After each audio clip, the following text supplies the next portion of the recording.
Hi, I'm Jack Gatlin, and welcome to Beyond the Bar with Jack and Brandon. Afternoon, Jack and Brandon, weekly podcast. We're joined today by a longtime friend of ours, Joe Meyer. Most recently mayor of Covington. He's had lots of titles, lots of hats. I first met Joe, he may not even remember me hardly. Well, after he refresh his memory, when I was an undergrad at UK, working for State Senator Jay Williams at the time, his first time in the Senate. And you all had those cubes that were about as big as us squaring this off. And your cube was here and he was right across the way. You were obviously a Democrat. He was in the very small minority of Republicans at the time. It was always interesting. What was going on in your cube was entirely different than his. But I remember you were the chair of the Senate Budget Committee, I believe. I chaired two Senate committees at different times. One was the Senate Education Committee, and the other was the State and Local Government Committee. I just remember you had a lot of power at that time. I was a committee chairman. So this would have been mid-90s? 94, 93 time frame, probably. What year did you graduate from? I started UK in 91. I took the, of course, 5-year plan so that I would see a national championship in basketball. So it'd been 96. So I was 5 years. So it was probably 93, 94. Yeah. So Brereton Jones, who was governor then? Was it Paul? That would have been Brereton Jones. And then Paul Was Patton, I think. Paul Patton. Yep. In that era, it was 80% Democrats, 20% Republicans. Well, it started out with those sort of numbers, and then beginning in the early 90s, it started the Republican participants started growing quite a bit. So what got you into politics? Because I feel like for most of your career, you have been a part of public service. Well, that's why do any of us do what it is that we do. I can trace it back to my dad was a city fireman. Okay.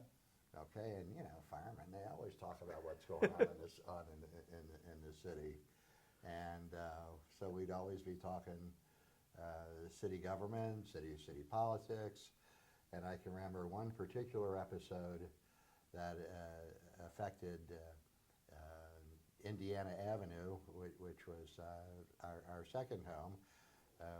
We had a house directly across the street from 9th District Elementary School, and one summer there was a house that was built exactly on top of a major trunk line, sewer line, and that sewer line collapsed. And so a big rainstorm comes in. The whole lower basin of Indiana Avenue is flooded, and people have raw sewerage up to their first floors and their basements and everything, and it was a real mess. And I can remember simply being at 9th District School, where they held a meeting between the City Commission then and the Sanitation District, and them and their lawyers spent all of the time arguing about who was responsible for it and didn't pay a minute's attention to the damage that was done to the people, and the idea of how can we help our people address this problem, solve this problem, was left for somebody else, somehow else, and we had government fighting government.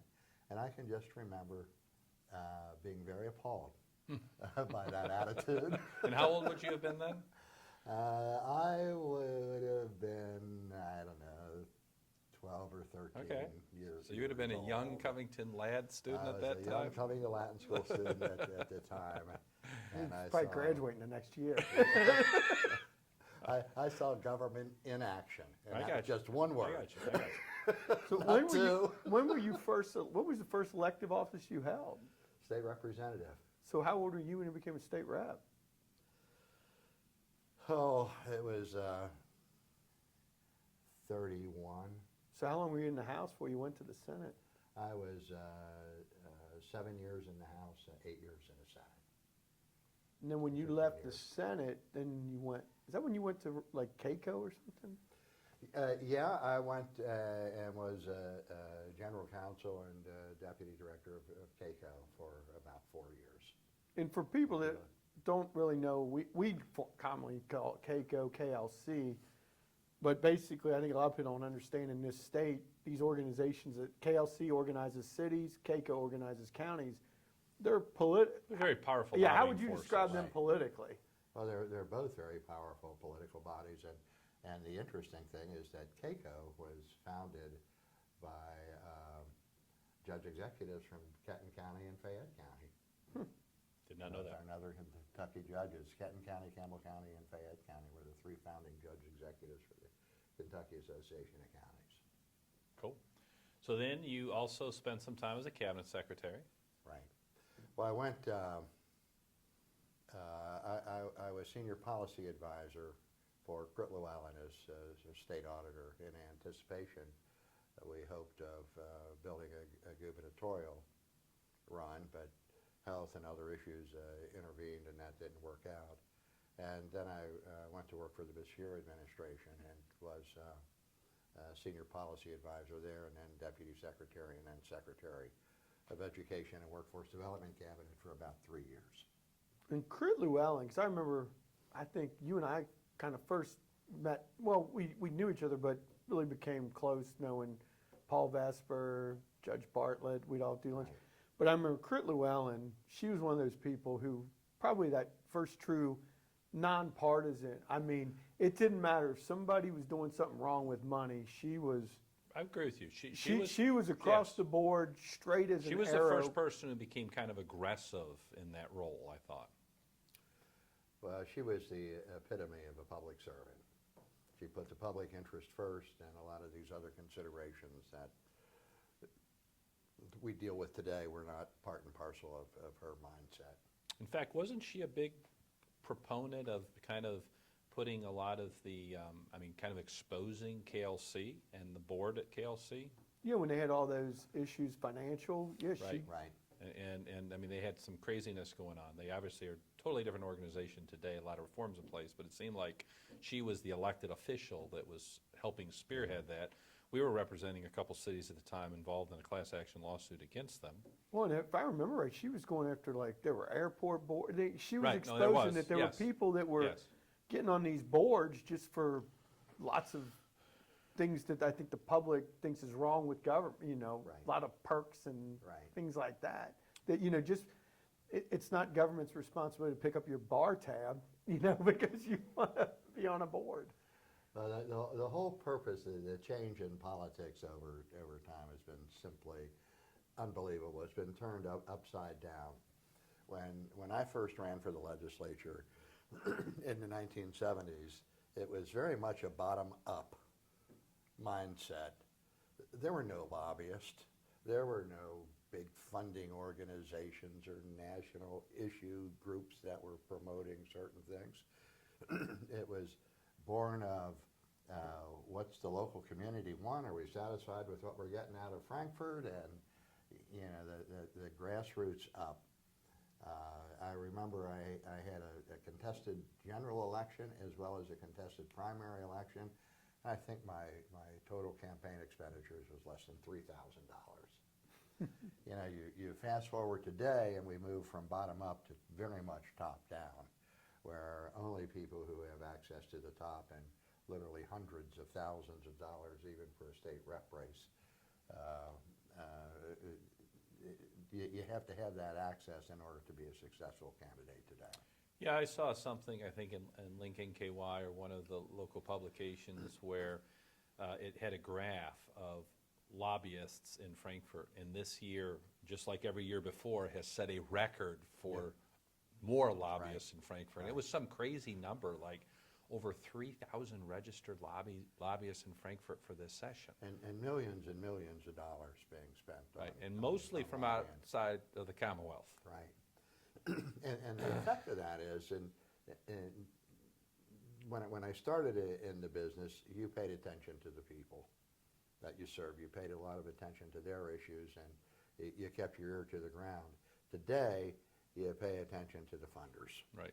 And the issues that they've created. And if along the way you help somebody else, well, that's nice, but that is not a primary motivator anymore. Which is stay in office. And to stay in office, you have to raise money. And to raise money, you've got to You gotta. Have you gotta- relationships with lobbyists. With lobbyists and with funding Right, organizations. that's right, that's right. So if you think about it, if the state's like that, we can only imagine what it's like federal.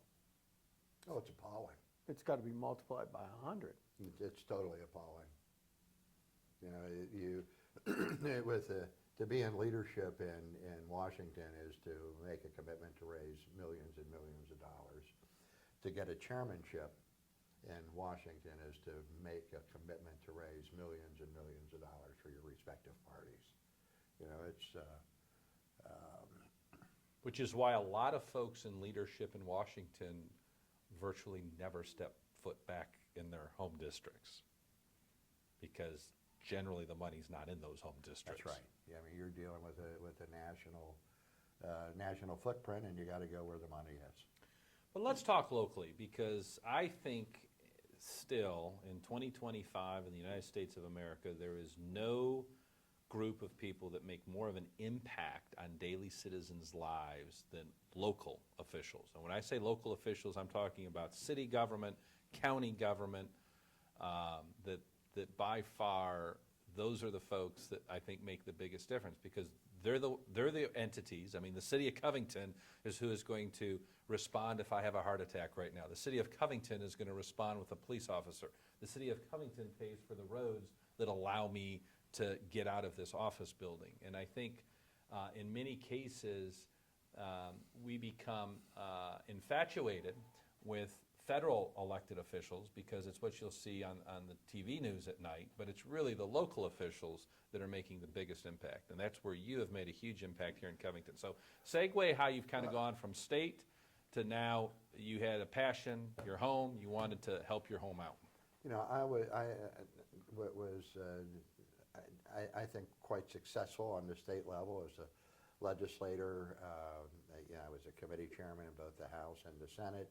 I was successful in getting a fairly large number of bills enacted into law.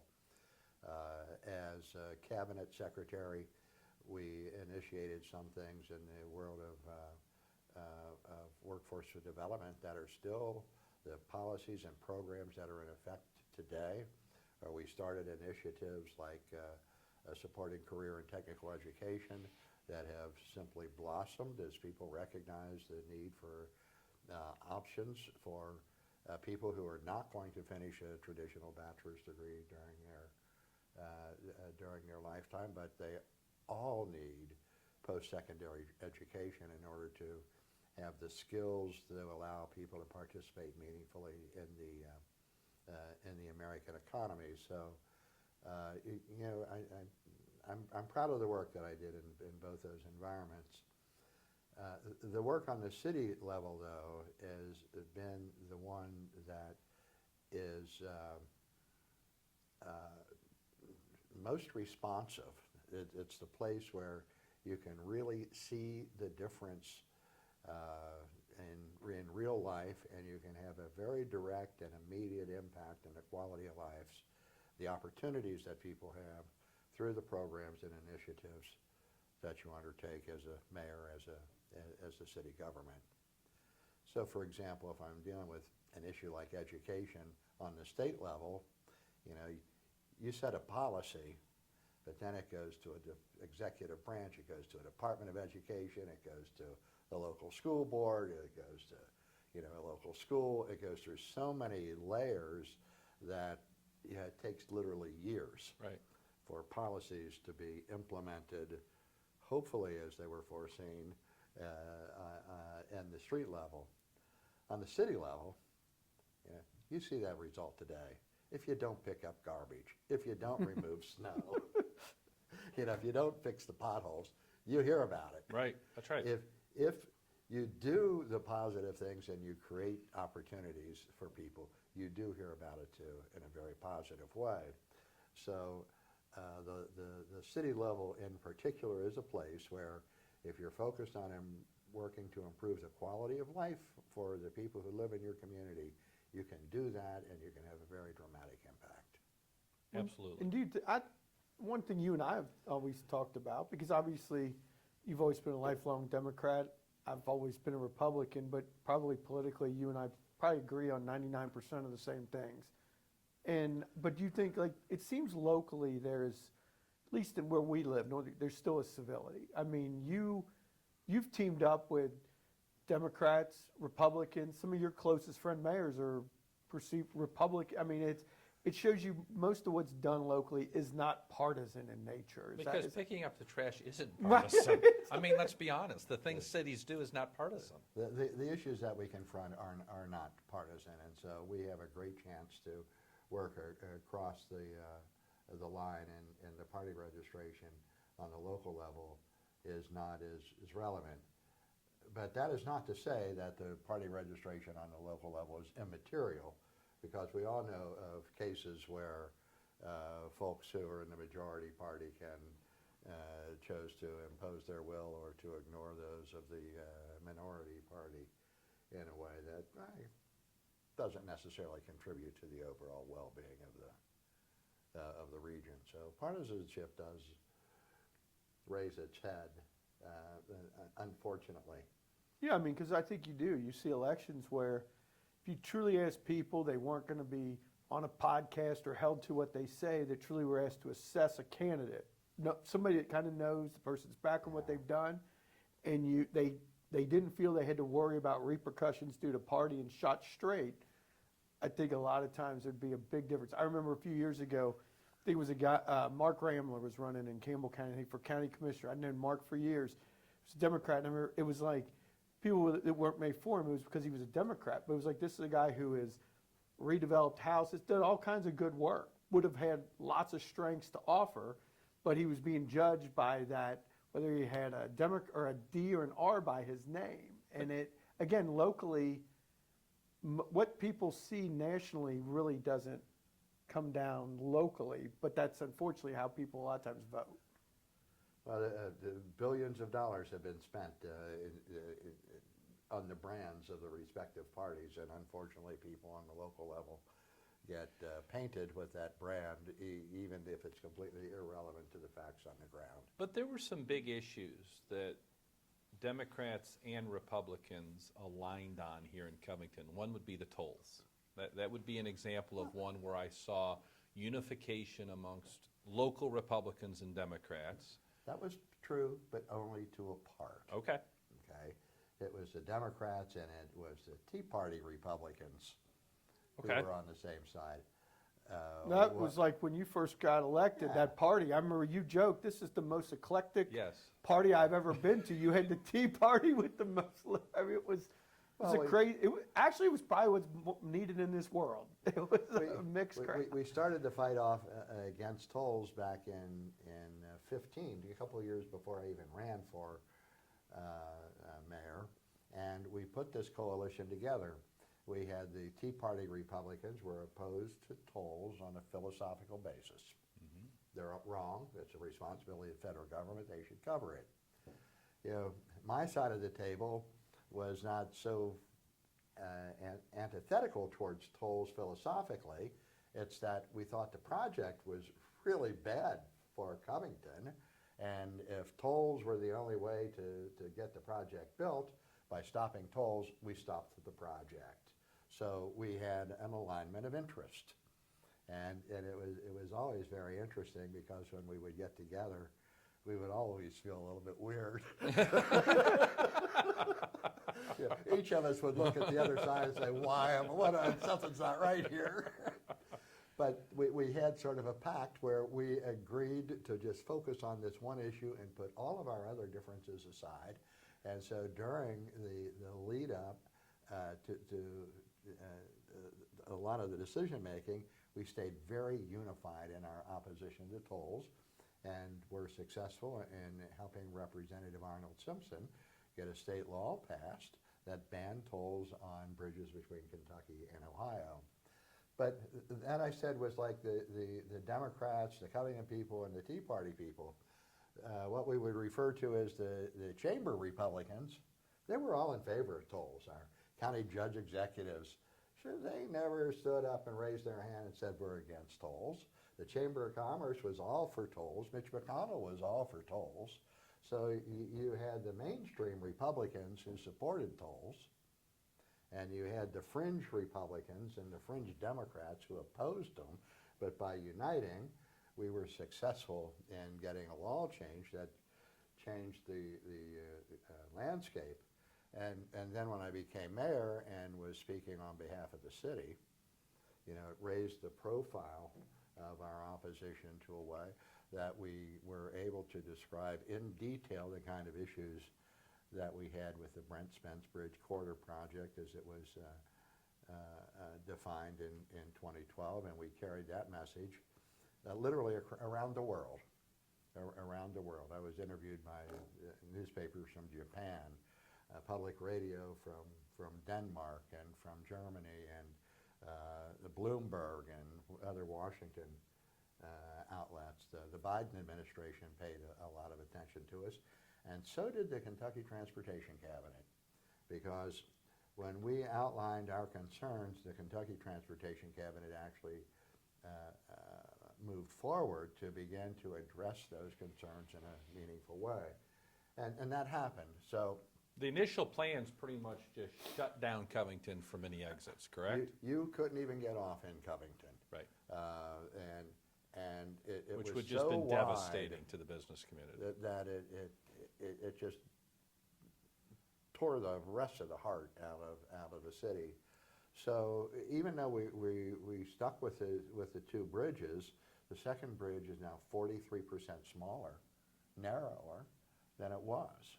You know, the footprint of the expressway improvements through Covington and Park Hills and Fort Wright was narrowed significantly, so that we moved from 104 families being relocated to 4. It's awesome.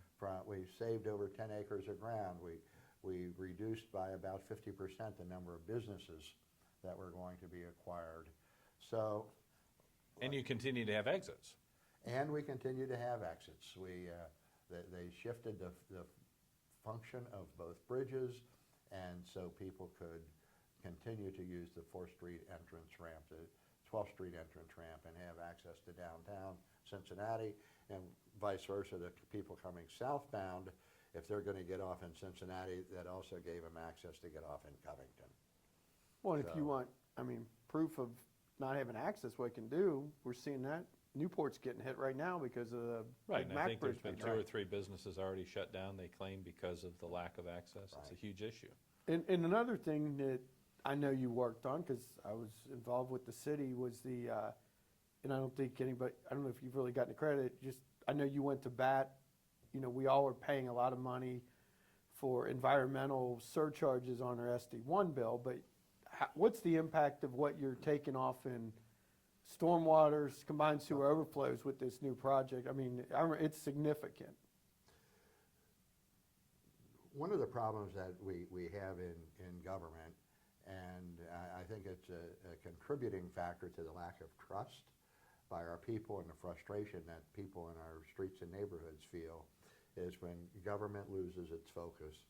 And what we had, and to a certain extent still have with the sanitation district, is they've forgotten that they are here to solve and address public health issues and help keep our sewerage system going. And their focus is on compliance with their federal consent decree. So everything is meet the needs of the consent decree. And so when people in our communities have problems, well, that's not their priority. You know, it may or may not raise to the level, but the odds are good it will never be addressed, because the priority is meeting the elements of the consent decree. And just to educate folks, we all know what the consent decree means, but if you're not in the weeds on it, just sort of explain to folks why there's a consent decree and the impact that has had on SD1. Well, it's the national environmental laws dealing with combined sewer overflows, dealing with pollution control for clean water in our rivers and this sort of thing. Right, so they have And- an agreement with the federal government that the government won't fine them, won't shut them down if they meet these Right. standards. It's a consent decree, which is important because, as we lawyers know, a It wasn't consent decree is something somebody agreed to. Right. You know, so rather than fight it out, rather than push the boundaries many years and really ago. work on it, they went ahead and our local leaders at the time just said, sure, okay, we'll do that. To a cost of like the GDP of Canada. Exactly. I mean, a phenomenal unfunded mandate that has resulted in huge increases in our sanitation district bills.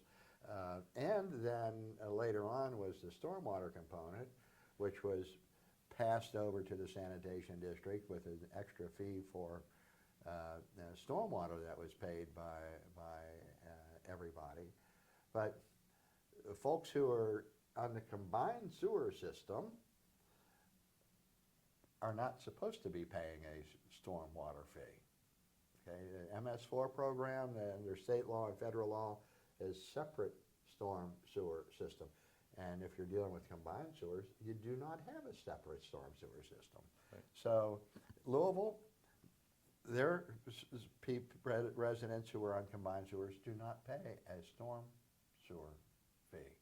Up here, the difference was that the storm sewer fee was imposed on everybody, including those who were on combined sewers, which is fine, so long as these problems that are attributable to stormwater are being addressed locally.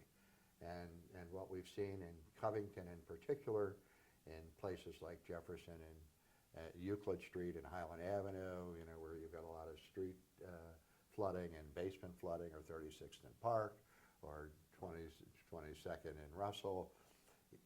These are serious public health issues, and the sanitation district gave them a real low priority. So what we did was have the city of Covington withdraw from the storm sewer program with the sanitation district. We reduced the fees, but then we were able to use that money to address specifically the public health and the stormwater issues being experienced by the people of Covington. So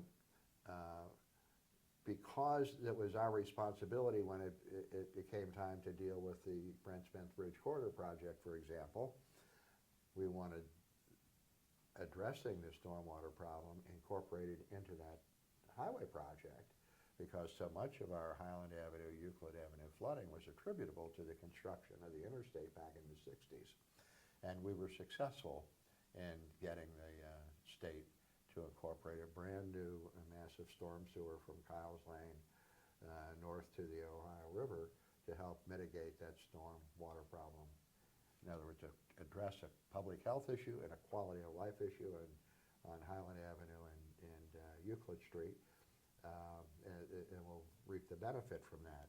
On 36th and Park, we've come up, we have a design of a separated storm sewer system there underway now that would be paid for through a combination of sanitation district and city assets.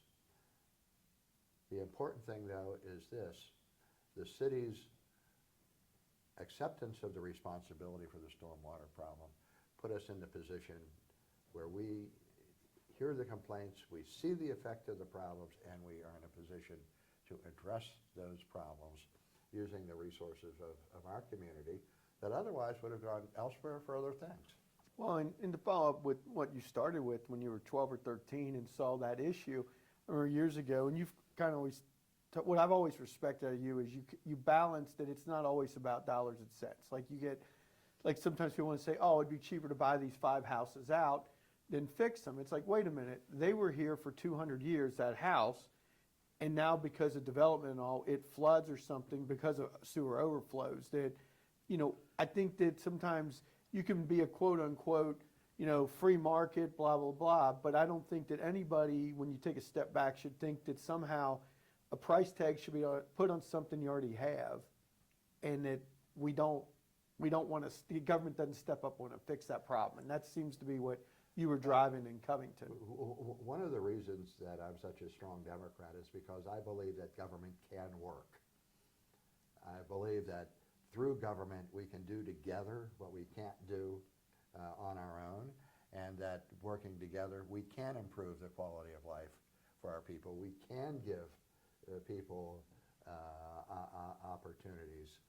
So it becomes a matter of believing in government, and then secondly, keeping the focus on who we are here to serve.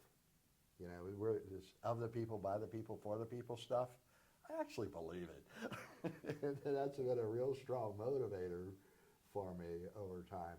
It doesn't always work well in the political environment of today because you got that money factor that is so important today in getting into public leadership positions. But you know, I'm satisfied that I've done my best to honor that sense of commitment and to keep serving the people, helping solve people's problems foremost in all of my governmental service. So with retirement, will you truly be retired, or are you gonna But dabble? You're gonna be behind the scenes? people always It's a say, dumb question, Brandon. Yeah, he's gonna. I mean, the quiet kingmaker.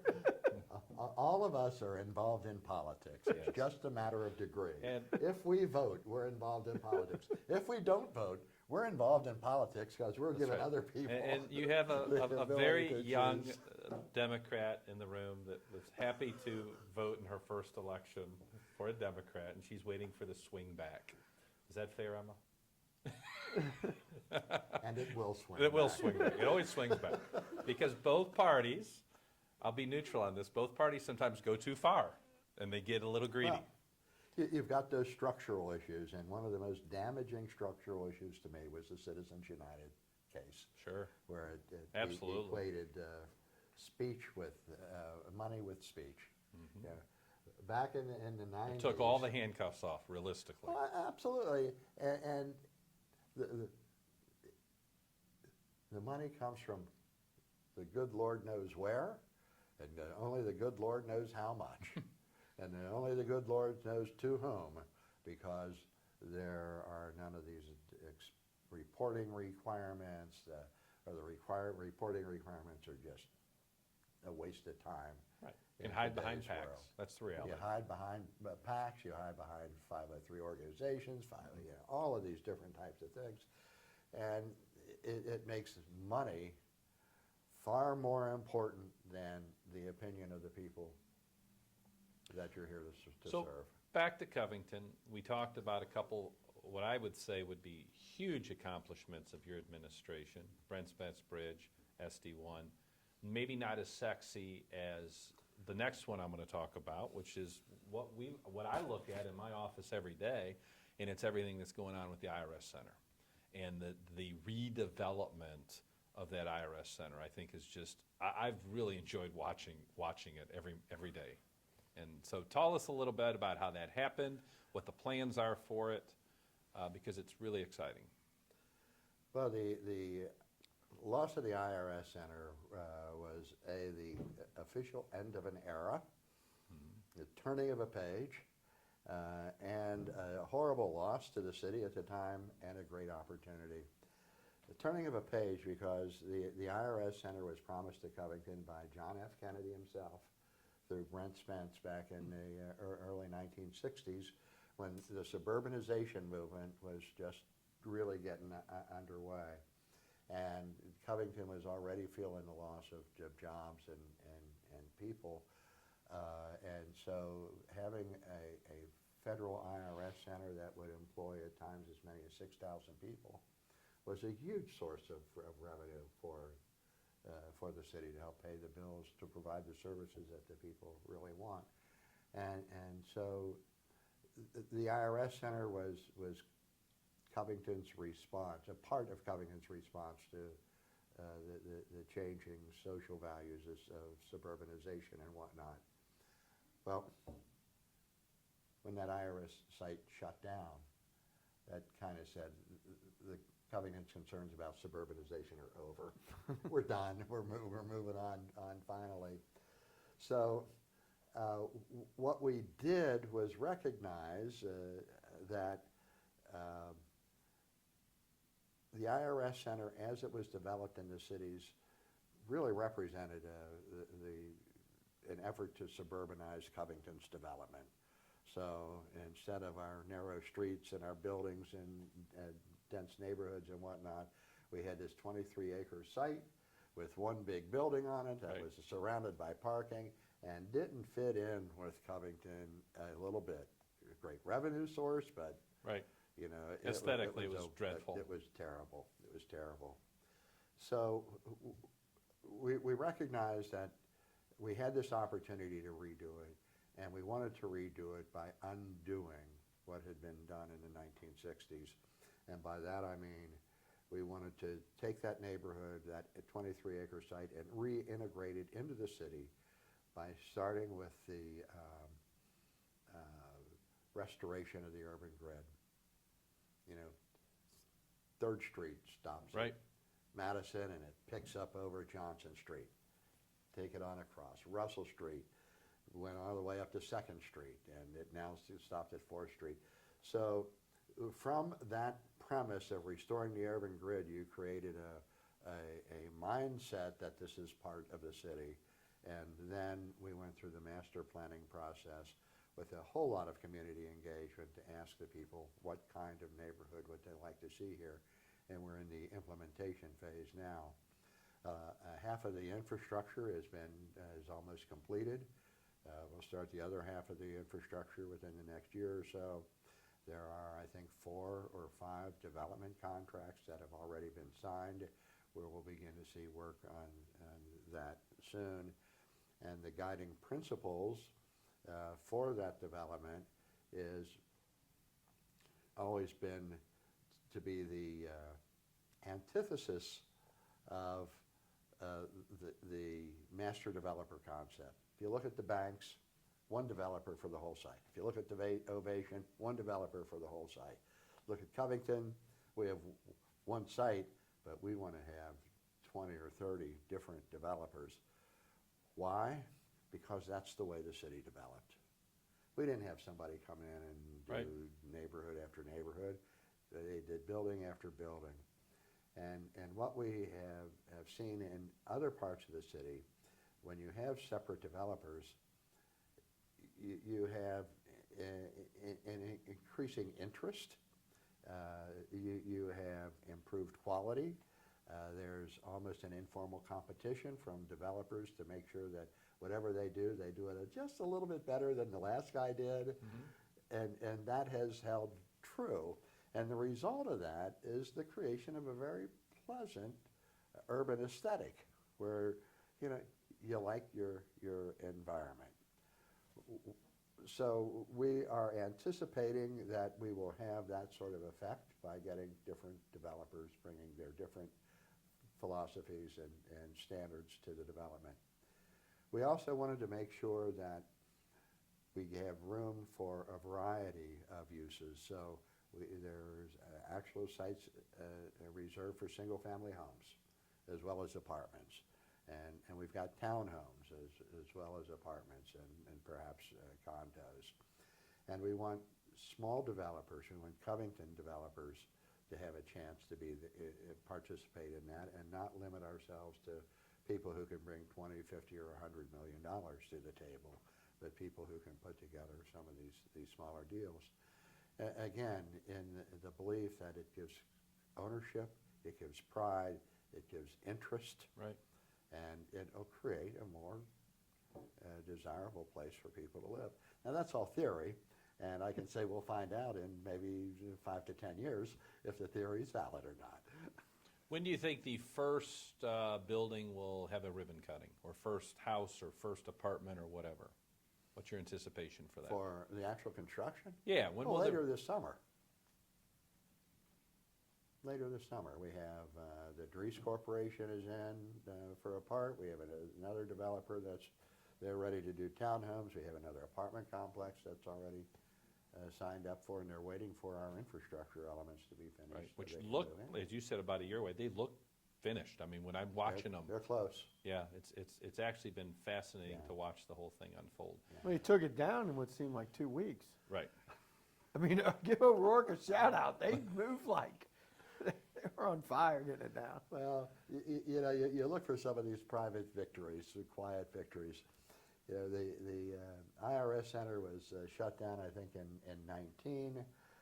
By 21, we had purchased it. By 22, we started the demolition, And here we are in 24, we started the construction of the infrastructure, and in 25, we'll start the construction of some of the improvements. And I compare that to the banks with the master Right. developer and Right. how long, it took literally decades. Right. Or Ovation in Newport, it took literally decades. Right. No, you guys have moved really fast. So, this is evidence Right. government can in fact work. So that segues into kind of the next, what I would say, larger item of your administration, which not necessarily you had direct involvement in, and that is the big change coming to Covington, which is the change of form of government.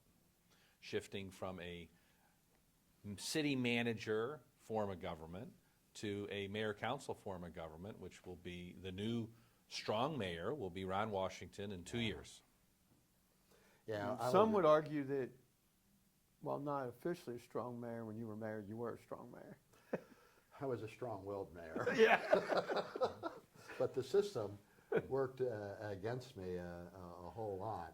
And there were a lot of changes in the operation of Covington city government that we had to go through in order to put the city government in a position where it was capable of handling an IRS site. A number of things that's really worthy of some conversation too. But having been through all that, I was very, very strong supporter of mayor-council form of government, AKA the strong mayor form, because you need leadership. Mayor-council, you got leadership. And frankly, a leader that's accountable to the voters. You got accountability. Okay, under mayor-council, whether he likes it or not, he's accountable, he's Right. responsible, he's the face. If it works, he gets the credit. If it doesn't work, he gets the blame. That's right. Okay, chain of command. Mayor-council form, the employees know who they work for. My experience with the city manager form of government was none of that was true. It was nobody was in charge, nobody was responsible, and strong leadership always wound up getting a lot of pushback. The staff leadership, which was separated from the political and policy leadership, didn't have the same sense of urgency to try to get things done. Sometimes it didn't have the same priorities. We laugh about the rule of three, but we got a lot of staff people for a lot of years in Covington who looked and saw votes being taken, and they would make up their mind, but did they really mean that? Well, it was 3-2, so no, we can afford to slow walk that one.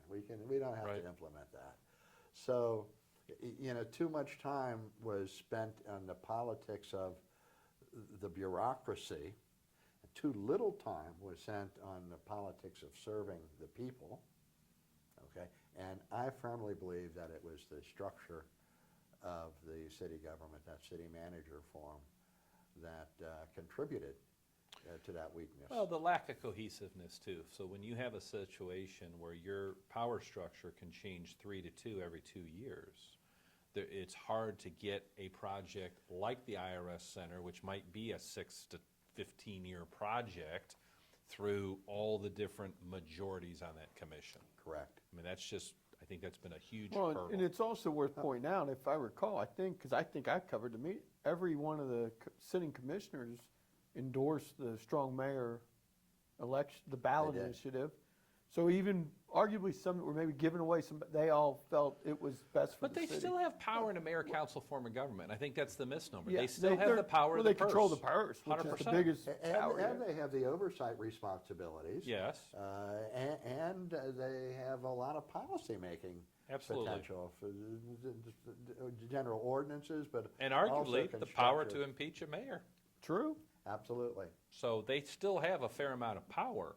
It's just, But it also means that the council members can pay attention to the issues that are important to the people of the city. I looked at the kind of things that under the city manager form, all of the commission's work, virtually all of the commission's work, was dealing with its executive authority. We're hiring somebody, we're firing somebody, we're promoting somebody, we are approving this contract, we're doing this, we're doing that. All things that the commission had already approved in the context of the budget. right, Okay, so my first 7.5 years, I can tell you that 91% of all of the issues that were decided formally by the city commission dealt with those executive functions. Right. Yeah. The other 9% dealt with things like short-term rentals or homelessness, affordable housing, just pick issues. In other words, the city's attention the city government's attention wasn't being paid to the needs of our people and the improvement of the quality of services to them. It was spent dealing with the needs of the government itself, the bureaucratic. So more like an advisory processes. board, kind of like a board governing a hospital or something versus a legislative body and a mayor that bring forth a vision to implement. Well, the commission, including the mayor, were the final deciders on all of these things, but it was typically a rubber stamp, because if you set up your policies in the first place, and if your staff is following the policies appropriately, then the final decision to hire Brandon becomes, routine. Why do we have to take that final step? Why can't we leave it to just the mayor to solve that?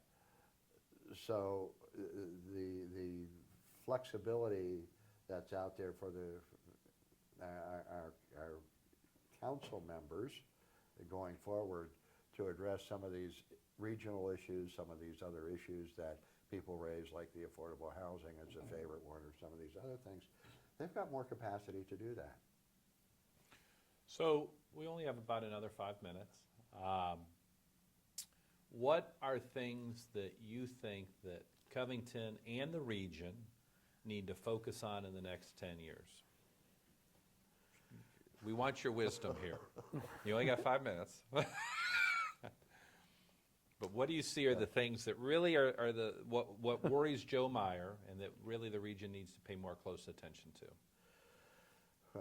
I have been a really strong advocate of regionalism for decades, okay, because I know that northern Kentucky, as I say, they're much less than the sum of its parts. Right. We don't hit our weight, we don't have the influence that we should have, and it's because we've self-determined to divide ourselves into 100,000 different parts. Right.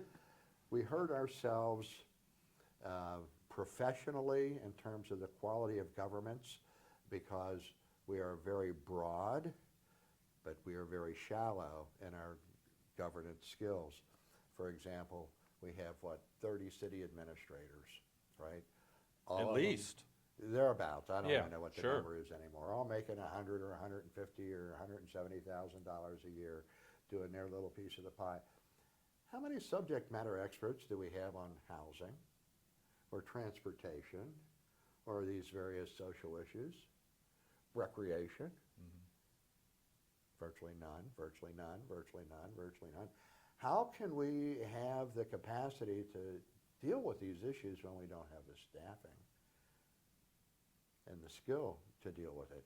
If we narrowed and had 10 city administrators and we had 20 people who were subject matter experts that could help our councils develop good public policy, wouldn't we be a lot better off?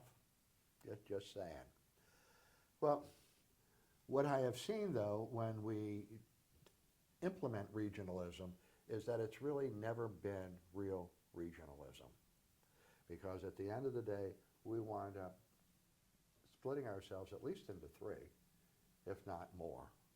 So I was the one who did the legislation for the sanitation district to have all 3 counties and wanted them to have a regional view. They don't have a regional view. They have a 3-county view. Okay, so they take care of their 3 components and then everything else. And that happens way too often, where you don't get a... Well, look at Northern Kentucky Area Planning Commission was originally designed to be 3 counties, and it's... Now it was 2 counties, now it's 1 county. That's right. So the regionalism hasn't worked when we have people doing things like one NKY now, you know, it's voluntary and involves the 3 judge executives, but it's personality driven. You know, it's not structurally driven. If we want a good, strong region, we have to have some structural change that unites us, that gives all of the elements an equal chance to participate, okay, and that sets up conflict resolution mechanisms that allows us to have debates and make collective decisions. When I was head of the caucus, legislative caucus, we had been through some periods in our experience in Kentucky in the General Assembly where Northern Kentucky never got anything. And Northern Kentucky was happy when it never got anything, so long as the other counties up here didn't get anything. So if we went after it and Kenton County went after something and didn't get it, it would hurt, but it was okay so long as Campbell County didn't get something or Boone County didn't get something. And we were our own worst enemies because Frankfort knew it and they would always play us off against each other, and we would wind up coming out poorly. So I was the one who recognized the consensus process and argued that if Northern Kentucky can agree amongst itself what's important and go to Frankfort united and work for that one thing, we could be successful. The very first project to do that was the convention center. And it was the second project, but it was the first one where we fully implemented it. And we were successful. Took a longer time than we wanted because of some Northern Kentucky opposition to it, but we proved the merits of it. But then going forward, what happened is that instead of doing the hard work of reaching local consensus, we put together a wish list. And we would go down to Frankfort and say, here's our top 10 priorities. Not our top 1, not our top 2, our top 10. Well, when you give 138 people from the rest of the state the ability to choose what's important to them for us, you know, you're not serving your region well at all, because we could not find a way to reach a consensus here in Northern Kentucky. Fast forward, we've got some people in Frankfort now that are in incredibly powerful positions, and we've seen it. We saw hundreds of millions of dollars coming our way, right? Has that served the interest of united Northern Kentucky in the long run well? I would say no, because what all that did is allow one part of Northern Kentucky to take from another part of Northern Kentucky and move it internal to our region, which will only have the effect in the long run of alienating the loser. Because you've got to have the ability to talk it out, to work it out, to fight our way through it, to have these disagreements and reach these resolutions. That's the same thing in a county by county. It's the same thing between city and county and city and cities. We need to have that. And if we don't have that sort of structure, we'll keep being what we've been. Nice, doing really well, but not nearly as good as we could be. So this is the next chapter of Joe Meyer? My time has passed on that one. I don't know. I think a former elected official who currently isn't in office is the person who needs to champion this cause. Well, that's a very difficult a challenge to undertake. It needs a broader base. I think there's an undercurrent of it out there, but nobody quite has the courage to say what needs to be done. Well, that's one of the great disadvantages to Northern Kentucky. There is such pressure to conform that anybody that's outside the mainstream gets ostracized. They get cut out of the action. You're too difficult, or you know, you're going to do this or you're going to do that, so you just ignore them. That doesn't accrue to the region's benefit in the long run. Those fights will go on, and you'll have people fight and pick off their piece of the pie and win, but it'll just contribute to a divided, right, rather than a united region. think we'll end with that. Joe, thank All you right. so much for your time today. Thank you for all you've done for our region, for the state. Thanks for being a great friend. It's been a fun ride. And like I said,